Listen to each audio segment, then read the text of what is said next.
नमस्कार मंडळी, श्री स्वामी समर्थ. स्वागत आहे तुमचं माझ्या YouTube चॅनलवरती.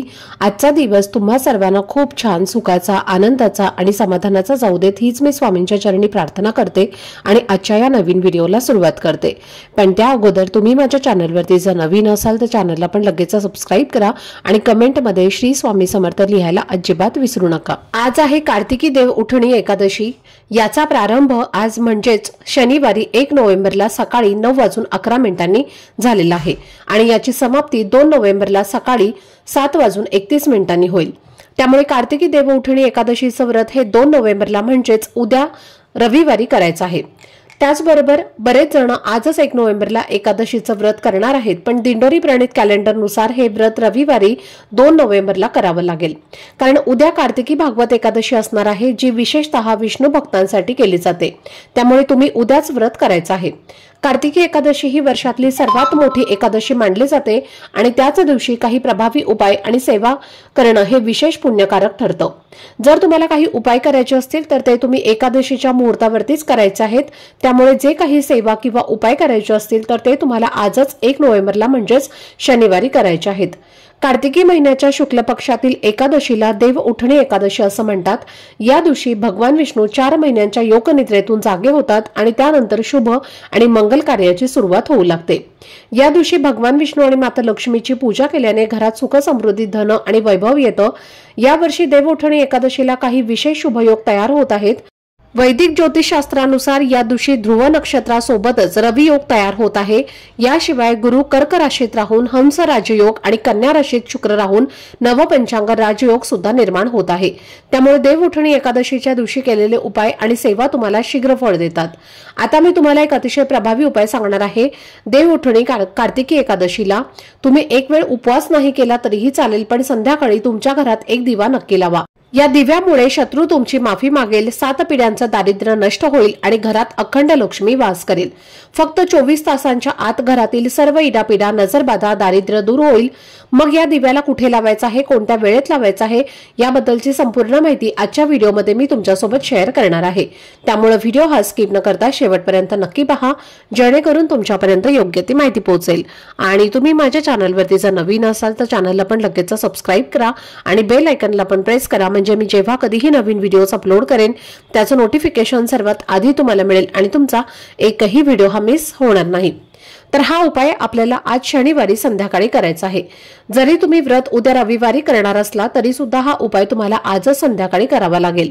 हा उपाय शिवपुराणामध्ये सांगितला गेला आहे आणि तोच उपाय मी तुम्हाला आजच्या व्हिडिओमध्ये सांगणार आहे. आपल्या हिंदू धर्मात दिव्याला अत्यंत महत्त्व दिलं जातं. दिवा लावल्याशिवाय कोणतंही शुभ कार्य किंवा देवांची पूजा ही पूर्ण मानली जात नाही. त्यामुळे आषाढी एकादशीच्या दिवशी ज्या घरात दिवा लावला जातो त्या घरात भगवान विष्णू आणि माता लक्ष्मी प्रसन्न होतात आणि त्यांच्या कृपेने घरात सुख, शांती, समृद्धी आणि ऐश्वर येतं. जेव्हा आपण हा दिवा आपल्या घरात लावतो तेव्हा आपल्या घरातील सर्व नकारात्मक ऊर्जा दूर होऊन सकारात्मक ऊर्जा निर्माण होते. हा दिवा दिव्याच्या प्रकाशामुळे आपल्या घरात लक्ष्मीला आकर्षित करतो. त्यामुळे घराचं भविष्य उज्ज्वल होतं आणि आर्थिक प्रगती होत असते. जर तुमच्या घरामध्ये सतत पैशांच्या अडचणी येत असतील, पैसा आला की काही कारणांमुळे तो घरातून निघून जात असेल किंवा तुम्हाला सतत कर्ज घ्यावं लागत असेल तर या उपायामुळे तुमच्या घरातील सर्व आर्थिक अडचणी दूर होऊ शकतात. कधी कधी आपण कष्ट करतो पण आपल्याला यश मिळत नाही असं होतं, तर यावेळेला या सर्व समस्यांसाठी हा उपाय फायद्याचा ठरू शकतो. हा उपाय जर तुम्ही आज संध्याकाळी केला तर तुमच्या घरातील सर्व दोष, शत्रू आणि अडचणी दूर होतील. तुमच्या घरात लक्ष्मीचा वास होईल आणि आर्थिक समृद्धी येईल. तर हा दिवा लावण्यासाठी तुम्ही संध्याकाळी 6 वाजल्यापासून ते 9:30 वाजेपर्यंत तुम्हाला हा दिवा लावायचा आहे. तर ही तिन्ही संध्याची वेळ असते आणि ज्यावेळी आपण देवघरामध्ये दिवा लावतो तर या वेळेला घरात लक्ष्मी येण्याची आणि सकारात्मक ऊर्जा वाढवण्याची शक्यता असते. दिवा लावण्यासाठी तुम्ही कोणत्याही धातूचा दिवा वापरू शकता. मातीची पंटी असली तरी तीही चालेल. दिव्यामध्ये शुद्ध गाईचं तूप घाला. शुद्ध तूप नसेल तर तुम्ही साधं तुपही घातलं तरीही चालेल. आणि त्या दिव्यामध्ये म्हणजेच त्या तुपामध्ये तुम्हाला चिमूटभर हळद टाकायची आहे. हळद त्या दिव्याचं पावित्र्य राखते आणि त्यानंतर तुम्हाला दुहेरी कापसाची वात या दिव्यामध्ये घालायची आहे आणि त्यामध्ये 1 कापूरवडी आणि 1 लवंग अखंड टाकायचे आहे. आणि हा दिवा त्यानंतर तुळशीपाशी घेऊन जायचा आहे आणि तुळशी जवळ नेऊन प्रज्वलित करायचा आहे. एक महत्त्वाची गोष्ट लक्षात ठेवा की दिवा जमिनीवरती थेट ठेवू नका. दिवा ठेवताना थेट तुम्हाला जमिनीवरती ठेवायचा नाही, नाहीतर तो जो उपाय किंवा जी सेवा आहे तर ती पृथ्वीला समर्पित होईल आणि त्यामुळे तुम्हाला दिव्याच्या खाली तांदळाचं किंवा फुलांचं आसन हे द्यायचं आहे, तरच तुम्हाला या उपायाचं योग्य फळ मिळेल। दिवा लावत असताना दोन्ही हात जोडून माता लक्ष्मीचं स्मरण करा, प्रार्थना करा की तुमच्या घरातील सर्व आर्थिक समस्या दूर होऊन घरात पैसे येण्याचे मार्ग मोकळे व्हावेत, घराची प्रगती हो, मनोभावे आणि श्रद्धेने प्रार्थना करा। तर हा उपाय आज संध्याकाळी तुम्हाला करायचा आहे आणि याचा परिणाम तुम्हाला लवकरच दिसेल।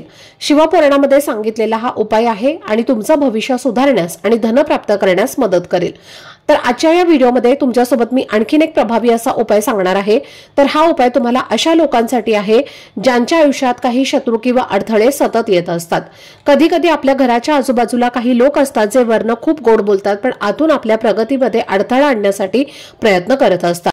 अशा लोकांना हितशत्रू म्हणतात। ते आपल्यावर गुप्तपणे वाईट विचार करतात आणि आपल्या यशाला डोळा लावतात आणि त्यामुळे आपल्या जीवनात अडचणी, क्लेश आणि आर्थिक ताण हा निर्माण होतो। काही वेळेला त्यांच्या नजरेमुळे किंवा वाईट ऊर्जेमुळे घरात भांडणं, आजारपण किंवा अडथळे निर्माण होतात। अशा सर्व नकारात्मक शक्तींना दूर करण्यासाठी हा उपाय अत्यंत उपयोगी ठरतो। तर या उपायासाठी तुम्हाला थोडीशी गव्हाची कणिक घ्यायची आहे, त्यामध्ये चिमूटभर हळद टाकून ती कणिक तुम्हाला मळायची आहे, म्हणजे ती थोडी पिवळी होईल। तर या कणकेचा तुम्हाला एक चौमुखी दिवा तयार करायचा आहे, म्हणजे असा दिवा ज्याला 4 दिशांना 4 वाती असतील। आता एका प्लेटमध्ये हळदीने स्वस्तिक काढा आणि त्या स्वस्तिकावर मुठभर चणा डाळ ठेवा आणि त्या चणा डाळीच्या मधोमध एक तुळशी पत्र ठेवा आणि त्यावरती तुम्हाला हा चौमुखी दिवा ठेवायचा आहे। चणा डाळ भगवान विष्णूंचं प्रतीक मानला जातो आणि तुळशी पत्र म्हणजे माता लक्ष्मीचं प्रतीक आहे, त्यामुळे या दोन्हींचा एकत्रित संगम अत्यंत शुभ मानला जातो। आता या दिव्यामध्ये शुद्ध गाईचं तूप असेल तर ते घाला आणि नसेल तर तिळाचं तेल किंवा साधं तेल सुद्धा तुम्ही वापरू शकता। तर या दिव्यामध्ये 4 दिशांना 4 वाती लावायच्या आहेत आणि त्या दिव्यामध्ये 2 फुलांच्या लवंगा, अखंड लवंगा आणि एक तुळशीपत्र टाकायचं आहे। आता हा दिवा देवघरासमोर प्रज्वलित करा आणि दिवा लावल्यानंतर बसून तिथं एक वेळेला कणकधारा स्तोत्राचं पठण करा आणि ओम नमो भगवते वासुदेवाय नमः या मंत्राचा 108 वेळेला जप करा। मनापासून श्रद्धेने आणि शांतपणे प्रार्थना करा की तुमच्या घरातील सर्व अडचणी, वाद आणि नकारात्मक शक्ती दूर व्हाव्यात आणि घरात सुख, शांती आणि प्रगती येऊ देत, असं तुम्हाला प्रार्थना करायची आहे। दिवा जळून शांत झाल्यानंतर तो उचलून तुम्हाला घराच्या मुख्य दरवाजाच्या उंबरट्याच्या मधोमध ठेवायचा आहे आणि तो पूर्ण जळेपर्यंत तसाच राहू द्यायचा आहे। नंतर दुसऱ्या दिवशी हा दिवा त्यातील राहिलेली राख आणि जी डाळ आहे तर ती एखाद्या मोठ्या झाडाखाली नेऊन तुम्हाला टाकायची आहे, त्यामुळे त्या ठिकाणी येणारे पक्षी आणि मुंग्या ते खाऊन टाकतात आणि हा उपाय आपला पूर्ण होतो। हे दोन्ही उपाय दिवा लावण्याचा आणि चौमुखी दिव्याचा शिवपुराणामध्ये सांगितलेला आहे आणि अतिशय शक्तिशाली आहे। हा उपाय कार्तिकी देवउठणी एकादशीच्या दिवशी केल्याने तुमच्या आयुष्यातील सर्व नकारात्मकता दूर होईल आणि घरात लक्ष्मीचा वास कायम राहील। तर हा उपाय तुम्ही आज नक्की करून बघा आणि त्याचा अनुभव स्वतः घ्या। आजचा हा व्हिडिओ जर तुम्हाला आवडला असेल, माहितीपूर्ण वाटला असेल तर व्हिडिओला लाईक, शेअर आणि चॅनलला सबस्क्राईब नक्की करा। भेटूयात पुढच्या व्हिडिओमध्ये, तोपर्यंत सर्वांना श्री स्वामी समर्थ।